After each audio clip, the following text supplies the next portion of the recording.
E aí, meus queridos, vamos lá continuar? Vamos falar agora sobre a composição do sangue, tá? A continuação do nosso capítulo 5 de Biologia 1, tá? A partir da página 404. Nessa aula, nós vamos conhecer a composição do sangue, compreender como são formados os elementos que compõem o sangue e identificar os diferentes componentes sanguíneos, tá? E as suas funções. Vamos lá? Olha só, o sangue, ele é formado por duas partes, basicamente. Ele é formado por uma matriz extracelular, é líquida, né, chamada do plasma sanguíneo, e imerso nesse plasma, a gente tem os componentes sanguíneos, que também são chamados de elementos figurados, que são as células, né, que compõem o sangue e todas as demais partes. Essas células, esses elementos figurados, eles são formados em dois locais. São formados na medula óssea, tá? E quando são formados na medula óssea, eles recebem o nome de mieloides, né? Os precursores das células vermelhas e das plaquetas. E quando são formados nos nódulos linfáticos, como a tonsila, o baço e o timo, né? Eles são chamados de progenitores linfóides, beleza? Todas essas são células pluripotentes. Essas células que se originam tanto na medula óssea quanto nos órgãos linfáticos, tá? Elas são células que têm o potencial de se diferenciar e se desenvolver aos diferentes componentes dos elementos figurados. Olha só, o sangue, tá? Ele tem a sua função basicamente de transporte de substâncias, regulação da temperatura corporal e também a defesa contra organismos invasores, né? A gente vê uma grande rede de transporte, né, que as substâncias, por exemplo, lembra hormônios que são produzidos no cérebro, né, no encéfalo, melhor dizendo, né, na região do hipotálamo e hipófise, né, ele tem que ser transportado para todo o corpo, né, para agir no seu órgão-alvo, né. Também tem a regulação de temperatura, né, a gente sabe que sangue contém água, a água tem o seu calor específico, consegue absorver, né, calor e tal, e também controlar a defesa do nosso organismo contra invasores, porque a gente tem células que combatem, né, organismos invasores. Quando a gente pega uma fração do nosso sangue e faz um processo de centrifugação, ou seja, a gente vai aplicar uma força centrífuga e quem for mais pesado vai ficar mais na ponta, né? Isso aí. Então, ó, quando a gente pega um tubinho com sangue e centrifuga, aqui a gente vai ter as hemácias, porque é em maior quantidade, então as hemácias se acumulam mais no fundo do frasco. Temos uma fração intermediária aqui formadas por leucócitos, que são as células brancas, né? As hemácias, as células vermelhas ou glóbulos vermelhos, tá? Nessa fração intermediária também a gente tem as plaquetas, que a gente vai entender mais ou menos um pouquinho mais na frente como é que elas funcionam. E a gente tem a parte líquida do sangue, que é o plasma, tá? Esse plasma vai conter diferentes compostos, tá bom? Vamos para frente. Olha só o plasma, vamos falar primeiro dele? O plasma é uma solução aquosa formada por diferentes componentes, né? A gente tem água, sais inorgânicos e também compostos orgânicos. Quais são os compostos orgânicos que estão lá no plasma sanguíneo, né? Na sua maioria são proteínas. A gente encontra, lembra que eu falei na aula passada? A concentração do sangue, as proteínas deixam o sangue hipotônico ou hipertônico, a relação de proteína, água, não é? A relação soluto e solvente. Então, essas proteínas que compõem o plasma sanguíneo, elas são basicamente a albumina, responsável por controlar justamente essa pressão osmótica do plasma, as globulinas, né, que são as proteínas anticorpo, que atuam no combate a organismos infecciosos e também o fibrinogênio, que são proteínas responsáveis no processo de coagulação. Então, só para a gente diferenciar plasma sanguíneo de soro sanguíneo, quando a gente fala soro, é o plasma sem os fatores de coagulação, o fibrinogênio, porque os fatores de coagulação têm tanto fibrinogênio quanto as outras células, as plaquetas, tá? Então, quando a gente fala de plasma, é a parte líquida do sangue, sem considerar os elementos figurados. Então, quando a gente fala do soro, é o plasma sem o fator de coagulação, beleza? Olha só a formação dos elementos do sangue, certo? O tecido conjuntivo hematopoético, que é assim como é chamado o sangue, é um tecido conjuntivo hematopoético, tá? É um tecido reticular que está presente na medula óssea, tá? Na medula vermelha do sangue, perdão, dos ossos, encontrados em alguns ossos esponjosos, como por exemplo o nosso osso do fêmur, tá? O osso do fêmur ele tem uma parte chamada de medula óssea vermelha, e é nessa medula óssea que serão produzidas as células sanguíneas, certo? Então, inicialmente se produz uma célula-mãe, também chamada de uma célula pluripotente, ou seja, tem várias potências de se tornar diferentes tipos celulares, e essa célula ela pode se diferenciar tanto em progenitor mieloide quanto em progenitor linfóide. Os progenitores mieloides, por sua vez, vão dar origem às hemácias, às plaquetas e os neutrófilos, tá? E os progenitores linfóides vão dar origem aos linfócitos, tá? Então, diferentes ossos do nosso corpo, eles têm essa capacidade de produzir células progenitoras sanguíneas, né? A gente vê, por exemplo, na criança, 90% dos seus ossos têm essa capacidade de hematopoese. Hematopoese é a produção de componentes sanguíneos, tá? E à medida que o indivíduo vai ficando mais adulto, né, esses tecidos hematopoéticos vão diminuindo sua distribuição pelo corpo, enquanto que no indivíduo idoso ele é bem reduzido, tá bom? Então, o tecido hematopoético é o tecido que forma os elementos sanguíneos. Olha só um esqueminha aqui para a gente entender, né? Essa célula multipotente, a célula hematopoética multipotente ou pluripotente, ela pode dar um progenitor linfóide ou um progenitor mieloide. Esse progenitor linfóide, ela vai formar os linfócitos, né? A gente tem tanto o linfócito T quanto o linfócito B, e também formar uma célula assassino natural, também chamada de célula NK, que são células fagocíticas, né? Que vão fagocitar organismos estranhos no sistema de defesa.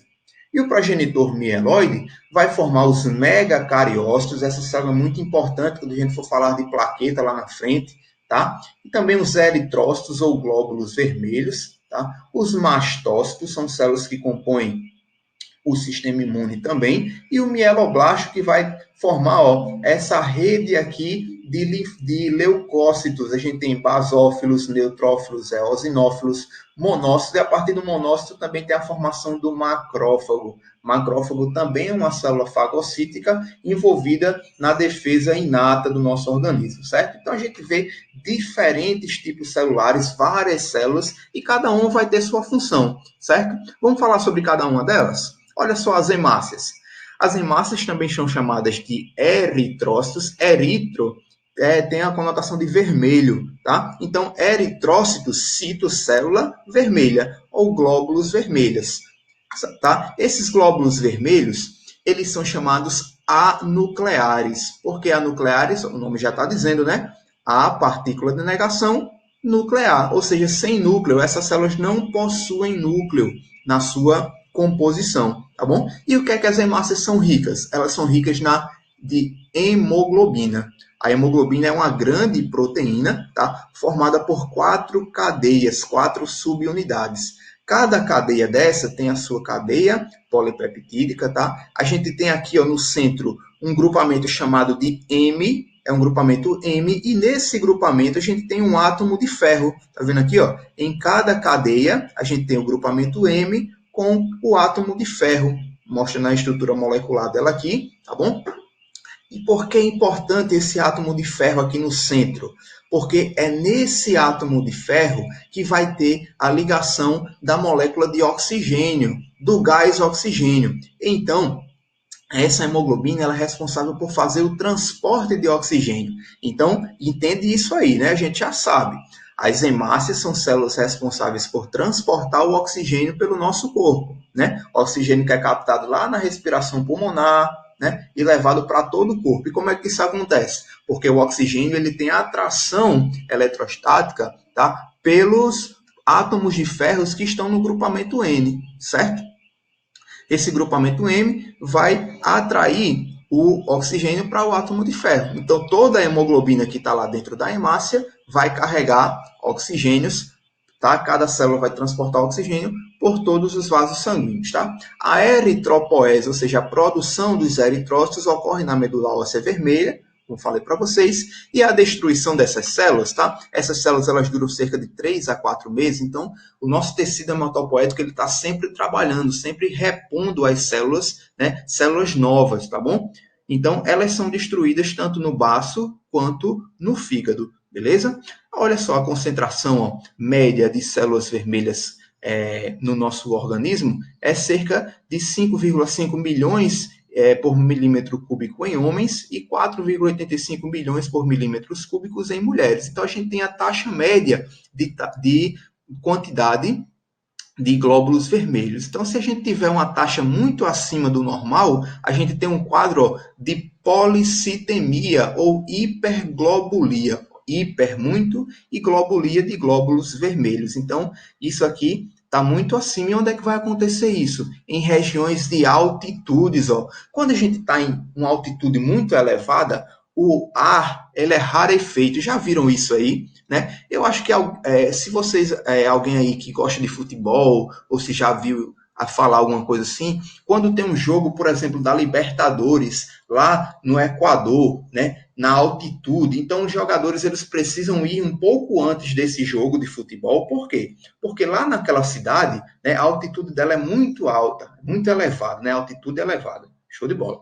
Então, existe uma altitude e o ar atmosférico, ou seja, a composição do oxigênio, ele é rarefeito. Né? Então, se é rarefeito, tem pouco oxigênio. Aí o que é que acontece? Os jogadores vão antes dos jogos para ficar se exercitando lá naquela cidade e estimular o seu organismo, o seu corpo, a produzir mais glóbulos vermelhos. Então, produzindo mais glóbulos vermelhos, o nosso corpo tem uma maior capacidade e uma maior eficiência de capturar o oxigênio e assim melhorando a nossa respiração. Por isso que quando as pessoas estão numa altitude elevada, elas sentem uma certa dificuldade de respiração, porque tem muito oxigênio, né, e as nossas células não conseguem, quer dizer, tem pouco oxigênio e a nossa célula não consegue capturar esse oxigênio. Beleza? Então, essa é a função dos glóbulos vermelhos ou dos eritrócitos, transporte de oxigênio. Vamos falar dos leucócitos, falamos de hemácia e de leucócitos. Os leucócitos são os glóbulos brancos. Aqui, eles já são nucleados, ou seja, os glóbulos brancos, eles são nucleados, possuem núcleos. E eles são responsáveis pela defesa do organismo contra agentes estranhos, muitas vezes desencadeando um processo inflamatório. E a gente consegue classificar os leucócitos em dois grupos, os grupos dos granulócitos, o que é? Cito, célula que tem grânulo. Olha só, essas três células possuem vários grânulos no seu citoplasma, tá? Então, dentro de granulócitos, tá, a gente tem eosinófilo, basófilo e neutrófilo. E os agranulócitos é o contrário, né? Não tem grânulo na sua composição. Quem são os agranulócitos? Monócito e linfócito. Outro nome dado a esses grupos de células é polimorfonucleares. Caramba, professor, nome difícil, é muito nome. Não, preste atenção. Pelo nome a gente já dá para entender o que é que está falando. Olha só, vamos dividir esse nome aqui, Poli, muito. Morfo vem de morfologia, né, de forma.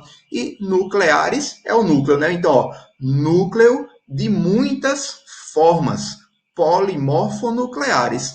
Olha os granulócitos, A gente tem um eosinófilo, um núcleo bilobulado, ou seja, 2 lóbulos. O neutrófilo, por exemplo, ele tem um núcleo trilobulado, 3 lóbulos, né? E esse granulócito também tem um núcleo monolobulado, mas o seu núcleo ele é meio quer ter 3 partes aqui, como se fosse um feijãozinho dobrado, né? Então a gente tem isso aqui, de diferentes formas nucleares, são polimorfos nucleares. Já os agranulócitos, eles são mononucleares, só possuem um núcleo, só tem uma forma de núcleo, certo? Então, só para a gente classificar essas células brancas, os glóbulos brancos, os leucócitos, certo? Olha só os leucócitos, como a gente tem tantos, A gente tem os granulócitos e os agranulócitos, né? E cada um deles tem a sua função. Vê só, por exemplo, os neutrófilos, eles têm função de fagocitar elemento estranho. Então, o neutrófilo ele é uma célula fagocítica, né? Está lá na primeira linha de defesa, certo?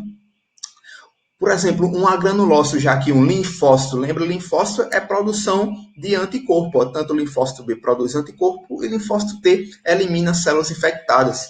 Cada célula tem sua função, certo? O monócito também é uma célula fagocítica. O basófilo já tem outra função, ele produz a heparina, é um anticoagulante. produz também a histamina, que é uma substância vasodilatadora, certo? Algum de vocês tem alergia a alguma coisa? Né? Quando vocês estão com alergia, vocês tomam um remédio chamado de antihistamínico. Né? Antihistamínico é o quê? Para impedir a produção de histamina. Histamina é o quê? Vai aumentar o processo alérgico. E quem produz histamina é basófilo. Então, o seu antihistamínico que você está tomando para diminuir sua reação alérgica está atuando lá no basófilo. Tá vendo como é importante a gente conhecer essas células? Massa. E o eosinófilo também é uma célula fagocítica. Então, cada célula tem a sua função, tá? Como é que elas se caracterizam. E outra coisa importante para a gente notar são os valores de referência de quantidade dessas células por milímetro cúbico de sangue. Tá, professor, para que eu preciso saber disso? Quando você for fazer um exame de sangue, né, um hemograma, você pega lá o seu exame de sangue, aí tem lá quanto deu a sua taxa e o valor de referência, para justamente você comparar. Pensa comigo, se o valor de referência, por exemplo, de neutrófilo é de 1.800 a 7.700, quando você fez lá a sua taxa de neutrófilo, deu acima de 10.000. Então, o que é que você pensa? Poxa, o número dos meus neutrófilos estão acima da média. Então, se está produzindo mais neutrófilo, é porque o corpo está precisando de mais células fagocíticas. Se precisa de mais célula fagocítica, é porque tem o quê? Tem muito elemento estranho. Então, pode ser num processo inflamatório, num processo de doença. Né? A gente vai aumentar o número de células de defesa do nosso corpo. Não é assim? Outra doença também que acontece é a AIDS. A AIDS faz o quê? O vírus da AIDS destrói os linfócitos T. Então, quando a gente faz o hemograma lá e vê a quantidade de linfócito T está abaixo da média, né? Então a gente, poxa, tem alguma coisa errada. Tem alguém destruindo os linfócitos T. Aí quem é que a gente sabe que faz isso? A AIDS. Então, ajuda a gente a conhecer, né, a resposta, tá? A dar esse diagnóstico com base em um simples hemograma, com base e conhecer essas células sanguíneas. Beleza? Show de bola? Hemácia, leucócito, tranquilo.